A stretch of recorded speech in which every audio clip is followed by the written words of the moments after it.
So why history? Well, you have to love the discipline. You have to want to enter the foreign country, and the past is a foreign country. So you've got to want to enter that foreign country and navigate your way around it. You've got to love the past, and you've got to have a passion for the past and enjoy figuring that foreign country out and finding your way there.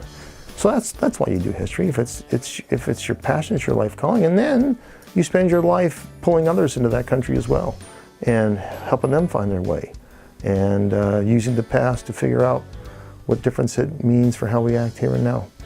I'm a history education major because I want to challenge, and taking history here with those professors, it's a challenge. And Perry J. Bush, man, that's a heck of a professor, man. He's energetic. He gets you ready to learn everything. He wants the best out of you. So you to come here and study history, you bet we're going to push you, right? And of course that's what you want us to do. We're serious. Now we have fun, we enjoy each other, we have relationships, right? There's a lot of humor, and these are small classes, and I know all my students' names, and I know our majors. I see them in my classes semester after semester.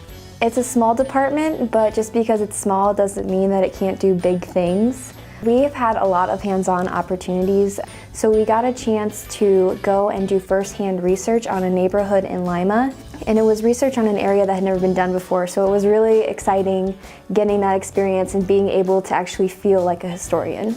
Dr. Kuchara is also amazing. She has so much information about world history that I never knew, and there was just a lot to offer. They are historians, and we're immensely proud of every single one of them.